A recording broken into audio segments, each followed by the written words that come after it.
What is programming language?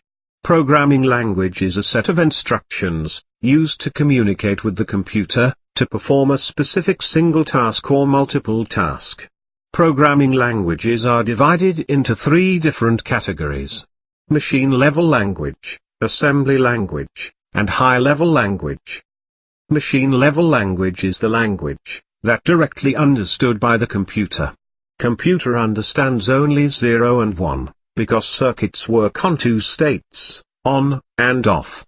For giving instruction to computer, one needs to enter the data in binary, where 0 means off state, and 1 means on state.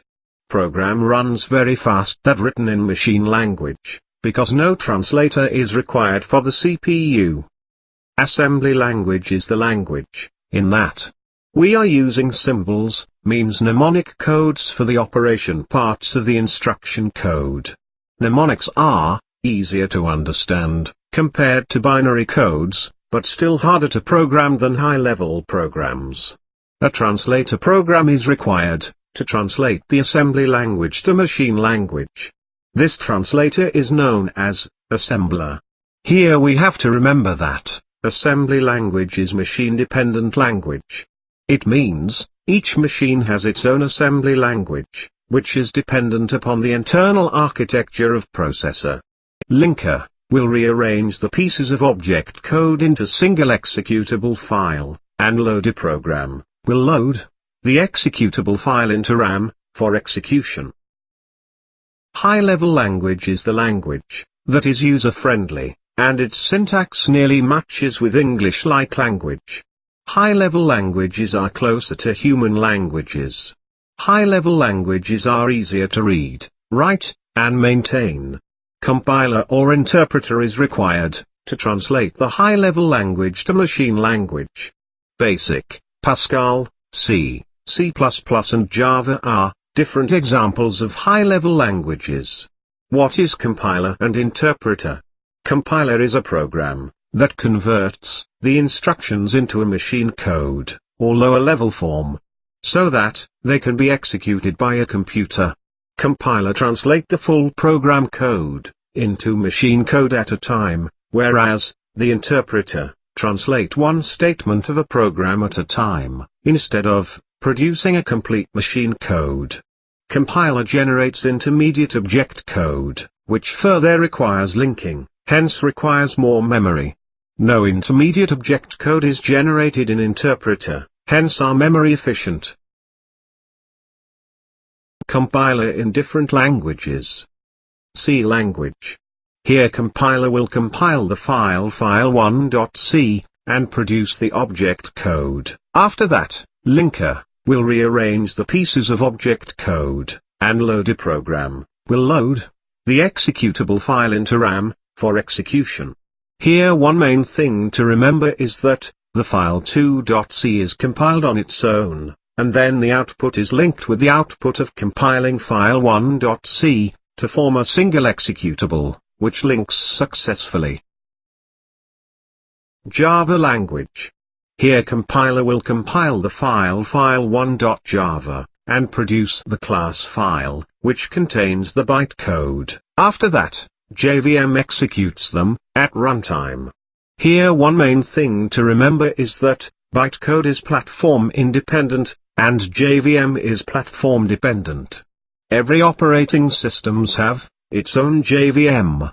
Java is known as platform independent language because its bytecode can run on all operating system. C#, VB.NET, and other languages of .NET. Here C# compiler, VB.NET compiler, or other compilers, will compile the source code into Microsoft Intermediate Language MSIL. Metadata is stored in one section of a .NET Framework portable executable file, while Microsoft Intermediate Language is stored in another section of the portable executable file. The MSIL portion contains MSIL and metadata tokens that reference the metadata portion of the portable executable file. Metadata tokens are conceptually similar to pointers that reference a particular metadata table. .NET compile code is managed and it is managed by Common Language Runtime (CLR). Since MSIL code cannot be executed directly, because it's not in a machine executable format, the CLR compiles the MSIL using JIT compiler. JIT is CLR component, which is used to translate MSIL code to native machine code. So, at the end we came to know that high-level languages are easier to learn. To learn any programming language we have to learn basic language rules. The basic concepts of any programming language are as follows. Features of the language. Basic program structure. Tools that we are going to use for particular language. Data types. Constants and variables. Operators. Basic input operation and output operation. Control structures. Data structures. Basic file, input-output, means we need to know how to read from and write to the file. Read text file or database. Basic networking. For that, we have to learn the use of HTTP request and response. Also, we need to know the use of libraries. Build your project. Basic concept of procedure-oriented programming and object-oriented programming. For making application, we have to learn the programming language and application programming interface API. In simple terms, API is code that allows two software programs to communicate with each other. API is software component that can be reused across multiple systems, and applications can be packaged and used as API.